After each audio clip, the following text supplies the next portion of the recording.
باشون چاوانا چه بکارانینا بیرکاری وەرێ پێشیاما ئەمێ چارەسەر بکەن چاوا بێهەژمار و بکارانین سمبۆل کودا بکارانینێ دەبن ئەمێ چارە بکەن بە هەشێخوا و لگۆری کێفاخوا نە لگۆری کێفاخوا لگۆری ڕێزکردنەکەی ئیرۆ ئەڤنێکی مژارامەیە ڕێزکردنە بکارانینێن بیرکاری ڕێزکردن یا بکارانینên bîrkarî û me kokdamiya jî bin û kokdamî ka em bê rêzkirin pêşayî ewlewî ji çi re ye em dibê li gorî rêzkirinekê ev rêzkirina jî berînha zanyar ne weke em dixwazin berînha zanyar wilo lev hatine bo bikaranînê xwe bi vê rêbazê çê bikin ya destpêkê pêşayî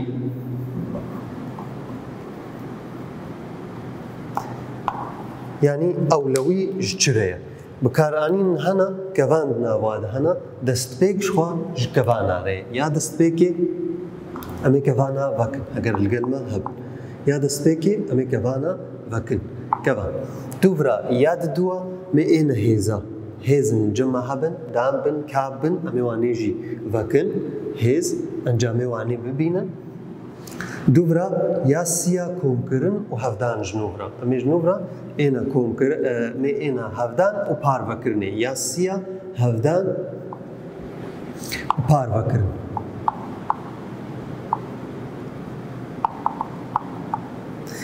یا چارا پشتی هەفدان و پارڤەکردنێ نۆڤرە مێ ئێنە کۆمکردن و دەرخستن ji çapê ber bi rastî ve em ê çin kan bên mînak li cem me hebin em bê komkirin û derxistin hebê di do komî sîya kêmî şeşa encama wê encama wê mêşkû bibînin dest ji aliyê çapê ve heta bi rastî ve û hemû komkirina di do komî sîya pênc kêmî şeşa yazdeh evnekê encamê yazdeh didê me tayib heger li cem me hevê me got hevdan û parvekirin got li cem me hevê هشت کومی سه هفدانی چارا یکسان ام دبیج چپه ام تین بر براسته و ده بکارانینه خود الوید از این میزنم سه کومی هشت کومی سیا هفدانی چارا نه از دست کم کرنه ناکم زی کم کرنه هیلم هفدانی بیگ اینم دوباره کم کرنه اما کم کرنه داخل اب هشت و سه هفدانی چارا دوازده نهاک یکسانی هشت و دوازده بیست الویدری اف انجامه وی از وکم از برنگکی دی بینم زی به هشت کومی سیا یازده هفدانی چارا چلو چار نابه ولو الویدری ولو نابه پیشایی ج هفدانی ره دوباره ج کوم کرنی ره جبلی کوم کرنی و هفدانی هگر پارو کرن و هیز جی الجمع هبن الجمع هبه سه هفدان دو کم کرن چار هفدانی پنج کمی سیا پارڤەکردن دو یەکسان لێ دەرێ کۆمکردن و دەرخستن ئەمێ وانەیەکێ داخن ئەگەر الجەمە هەبن ji بۆ ببنە ناڤەر di navbera va bikaranînê dîda lê derê derxistina em ê daxin ji bo dakevê û ev bikaranîn ji halê xwe û ev bikaranîn ji halê xwe têkilî di navbera wa de nîne kevan em ê vekin destpêk ji kevan re ye çar hevdanî pênc kêmî siya di do ev hevdanî duwa êdî parvekirin di do lê derê me got têkilî nîne em dikarin vê hevdanên hakê bi dest xwe re sê hevdanî duwa şeş yeksanî Lê derê dîsa ev derxistin weke xwe çar hevdanî duwa heşt parvekirin di do çar ev lê derê çar û şeş kêmkirin çara yeksanî duwa ev gokevan hebin eger di nav wa de hêzin li cem hebin di nav wana de jî hêz hebin yanî cem hebê şeş parvekirin negatif sê kêmî çar hevdanî di do sergeh sê komkirin heşt yeksan Li vê derê çil cem me heye hêz هێز الجەمە هەیە ئەزێ دەست بە هێزێکم مەگۆ کۆمکردن و دەرخستن چ بکێ دەبێ ناڤەر دناڤەرە چدا بکارئانینێ هەڤدان و پارڤەکردنێدا هەڤدان و پارڤەکردنێ لێ دەرێ بەری هەڤدانێژی هەڤدان هەیە پارڤەکردن هەیە بەری زبانێ بکار بێنم ئەزێ هێزا ببینم نێگەتیڤ چار وەکەخوا ئەف کێمکردن چار وەکەخوا دو سەرگەهاوێ سێ هەشت کێ مەڤەکرد نهاکێ بێجا هەڤدان و پارڤەکردن شەش پارڤەکردن نێگەتیڤ سێ نێگەتیڤ دو لێ دەرێ هەشتا ژەمێ وەکەوێ داخن ئەف ژی هەڤدانە حالێ وێ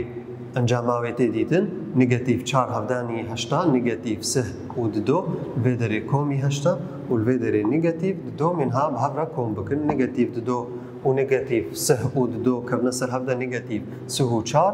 و هەشت نێگەتیڤ چل و دو لێ دەرێ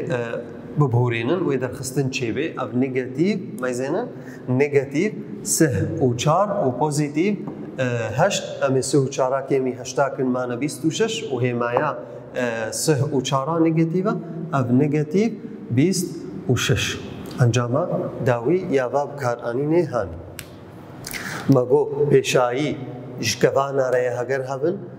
هێز هەبن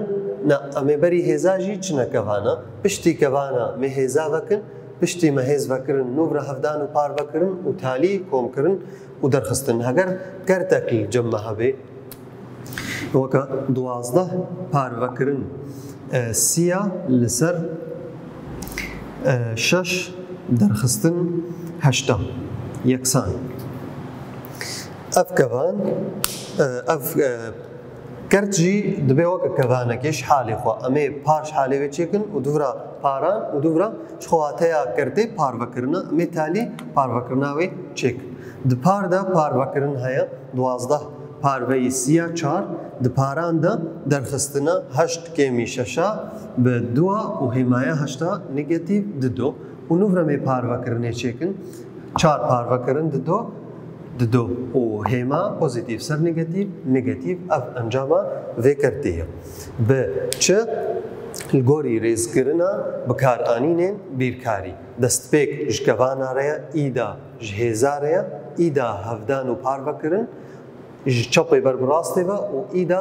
komkirin û derxistin ew jî ji çapê berbrastê ve em ê çin nihakê me ên kokdamî têgîneka dîl cem heye ya kokdamiya ji kûtê em ê dest bikarîna hevdanê û hêza kin gir cem hebe yek hêz dido yek yani yek hevdanî yekê yek li cem hebe dido sergehawê dido encamawê çi do hevdanî duwa çar li cem hebe sê sergehawê dido yeksanî sê hevdanî siya neh mehat ji vanê me têgîneke dî bi dest xist ya kokdamê ye sembola wênekê ev ev sembola kokdamê li vir em tên ji ber got damayekê yeka kokdama yekê yeka kokdama çara dido ye kokdama neha sê ye ji pileya duwan hakê em dibin kokdama şazdeha ya şazdeha yeksanî çi qasiya çara ye çar hevdanî çara zê her li hejmarekê gerim bo hevdanî xwe bibe wê hejmara dibin vê sembola hada bidê me kokdama bîst û pênca çi qasa yeksanî pênca kokdama sih û şeşa çi qasa û halo ya sih û şeşa bihûrênin ya sih û şeşa çi qasa şeş ya çil û neha çi qasa hefta ya şêst û çara çi qasa heşta û her wekî din halo em ê ên li vê derê em digihine têgîneke dî pênaseya wê çi ye em ê li vê derê pênase bikin pênaseya kokdamê me got kokdama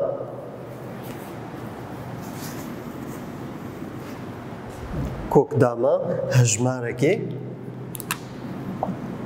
ya ey kokdama hejmarekê ji pileya duwa hejmareke dî didê me li gorî got ew hejmara dî di vê dama wê جبو گو دجارا هفدانی خوب بی دوی داماوی یکسانی وی هجمارا ای بی او تیگینا کوک دامایا کوک داما هجمارا که هجمارا که دیل گوری گو دام کرناوی وی هجمارا دبن کوک دامی دا ددیما امتین ویدری یک هزد دو یکا نگاتیو یک هزد دو اوجی یکا نگاتیو دو هزد دو اوجی چارا نگاتیو سه اوجی نه معناتو کوک داما نها های سه و های نگاتیو سه کوک داما شست و چارا های چار و های نگاتیو چار کوک داما بیست و پینجا اوجی پینج هیا و نگاتیو پینج هیا الگوری پیوستیا گرفتاری ام بینجی کوک داما هر هجمارا دامی هجمارا کا پوزیتیو هر هجمارا دامی هجمارا کا پوزیتیو یعنی چه هجمار دجارا خوارا به هفدان و انجام کا پوزیتیو دیما چه نگاتیو چه پوزیتیو نگاتیو سه هزد دو نه و سه جی هزد دو نه نقول بدري أو هجمانه قوم دبيم كوك دام أجوار دبينن مرجك دبيت سروها بدبيت شو به مازنتر بيش صفر يعني بوزيتيف به كوك دامي هجمانه ريجي اي بوزيتيف تاني هنا أو مرجي أمي إن الجم خدينن دبيت شجي به دبيت اي أو هجمانه قوم كوك دام أوي بخوازبن دبيت مازنتر أن يكساني صفر به دبيت بوزيتيف يعني أو هجمانه ريجي دبيت بوزيتيف به ام دبي يكساني صفر كوك داما صفر خاصة صفر هزد دو صفرة كوك داما صفر صفرة كوك داما صفر جي الجمع صفرة الفيدري ام ناس كن جو كوك دامج هجماري بوزيتيف وج صفر تاني رهنا وج هر كوك داما كيرا يكا بوزيتيف هيا ويكا نيجاتيف جي هيا هجمارن هنا كوك داميوا نا ريجينا نا هجمارك بتايبة جبولو أمواني وكوا دنفيسينن يعني الجمع وكا جدوارا كوك داماوي قالوا أمين فيسينن وتاني أب هجمار أولويا نا إسادة كرن وكا كوك دامانها وكا يا بيستو بينجا وكا يا صدي وهالو نا سادة نابي جي بوزيتيف نيجاتيف جي هيجبر هجمارك نا ريجية نا تايبة ام كوك دامي ولود هيلن ام ساده ناكن جوار جياني هنا جدو و سيارج بينجارجي ام تكارن واجي بخنبن كوك داما دا امن هاكي ان تايبت مندي كوك داماتشن تايبتين كوك داماتشن تايبتين كوك دامان يان بقشتيجي يه كوك دامان هاكي ام تاني جبليا دوا دبيسين اف تايبت مندي دبيچه يا يكيا دبيجي هزا كوك دامي هزا كوكي يانيا كوك دامي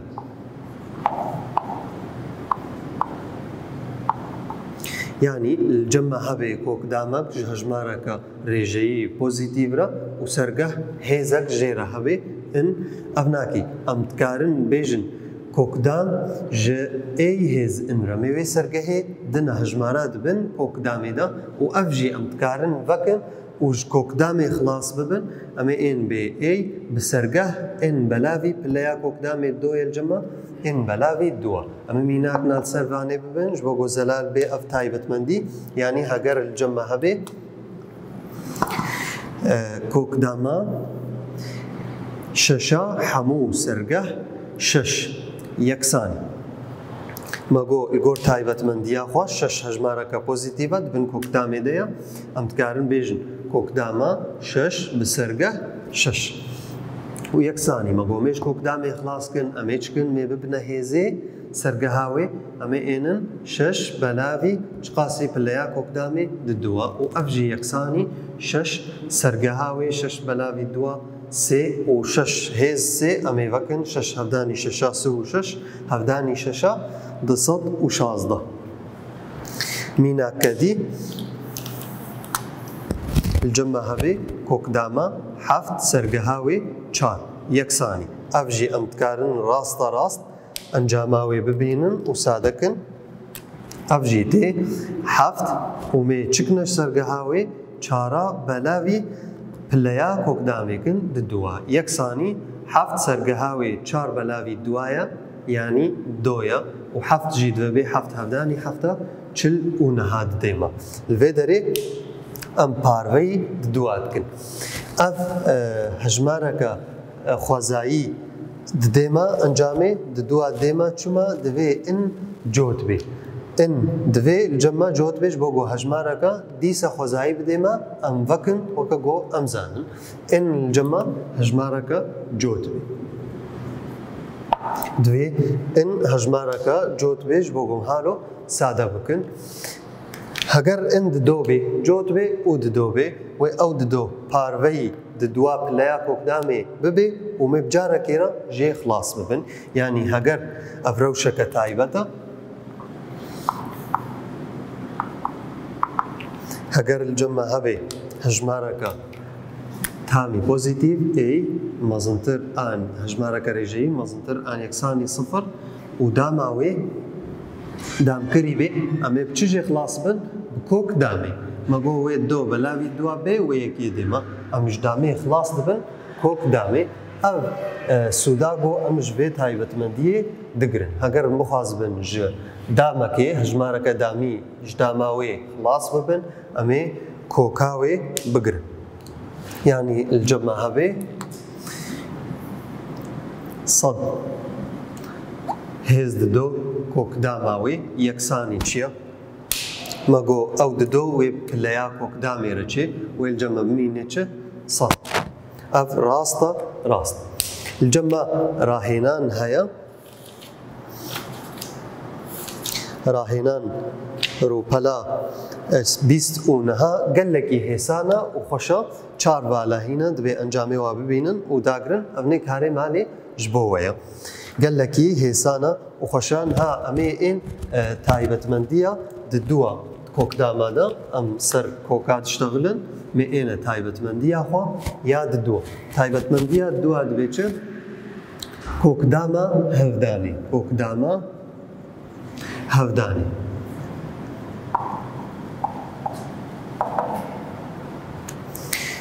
کۆکداما هەفدانی هەگەر ده هەژمارێ پۆزیتیڤ جەممە هەبن ئێ ڕێژەیی ئێ و بی مەزنتر بن ji سفر ئەزێ ئێم کۆکداما هەفداناوە ئێی هەفدانی بی یەکسانی چی کۆکداما هەفدانی هەفدانە کۆکدامایە کۆکداما ئێی هەفدانی کۆکداما بی جەممە هەبێ میناکل سەرەیانی کۆکداما بیست و پێنج هەفدانی سێ و شەشە یەکسان گۆر بێ تایبەتمەندیان هاکێ ئەمێ ئێنش بەدێلا ئەمۆی بکارانینە هەفدانی دبن کۆکدامێ دەچێکن ئەمێ پشتی کۆکدامکردنێ چێکن کۆکداما هەفدانی هەفدانە کۆکدامایە یا بیست و پێنجاش حالێوێ زێ ببم و یا سێ و شەشاژی حالێوێ وێ چه ئەنجامێ نەمە نها یا بیست و پێنجا پێنجە و یا سه و شەشە شەشە نها ئەنجامە هەفداناوە پێنج دە هەفدانی شەشە سێ ئەف کۆکدامە هەفدانی ئەم بێن خوێندەکارێن مەی هێژە ئەم یاد دووە بەردەوام بکن یاد دووە بۆ سادەکردنا کۆکدامە ئەم چژی بکارتێنن داهوراندن ڕێبازە داهوراندن وەکەن هاکێ مە چاوا داهوران ڤرژیش بۆ هەژمارەکە گۆسادە نەبێ دیسەمێ داهوراندنێ بکارهێنن و تایبەتمەندیە کۆکدامە ئەم زەلال بکن بمیناکێ جەممە هەبێ بێژێمە بێکە کۆکداما سەد و هەشتا ببینن سادە بکن تایبەت سادە بکن ئەمێ چاواژێرە سادەکەن کۆکداما سەد و هەشتا مەگۆ ئەمووی هەژمارێتێنن داهورێنن ئەمێ وێ هەژمارێ داهورێنن فاکتورێن وێ یێ تەکان دەست پێکی هەژمار جۆتە ئەمێ فاکتۆرا دۆ ببن دەه لەسەر دووە پێنجە و هەشت لەسەر دووە چارە بێمایی دیسە لەسەر دووە پێنج لەسەر دووە دووە یەک تمێنێ چاردەه لەسەر دووە هەفتە بیست و هەفت سەر دووە نەماچێت بێ مەزنتر سێ بیست و هەفت ئەڤ نەهن لەسەر سیە پارڤە دەبێش خۆچقاسە نە پارڤەکردن سێ سیە پارڤەکردن خوا بەیەکێ و مێرجەمەکێ سەکن ئەف سادە بوو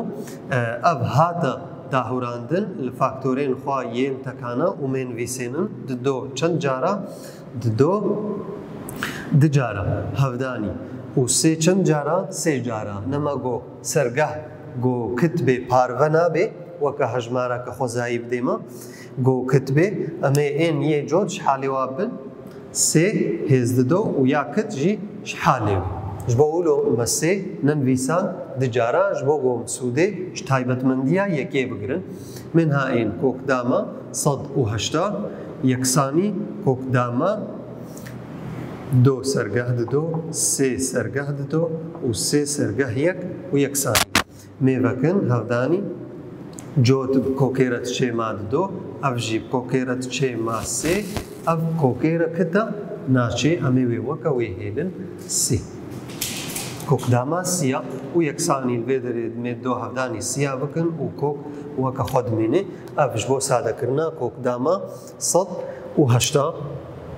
di dêma 6 kokdam sê sadekirina kokdama 180. Mînak kedî jî li cem heye dibe ew jî rahênana divê ka kokdama 150 sade bikin. Rahênan ev nê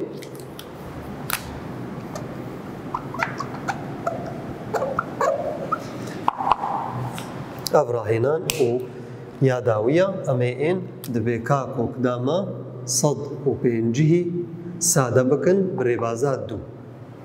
Em ê ên çawa sadekin me gotiyayekê em ê dahûrênin ji xwe ev rêbaza dahûrandinê ye 150 li faktorên wê yê tekana cota em dikarin dest bi duwa bikin 15 li ser duwa hefta wê mêne yek 10 li ser duwa 5. Nema cota nema li duwa parve dibe 12 ez ê siyah hilbijêrim 7 li siyah dido yek 15 li siyah 5 li piştî siyah nema kartê ez ê çi hilbijêrim 5 piştî siyah 5 25 li ser 5 5 li ser xwe bi yekê. Em ê nivîsênin ev nakê tê kokdama 150 em dikarin bêjin kokdama dido sergeha wê yek hevdanî 3 sergeha wê yek hevdanî 5 sergeha wê dido.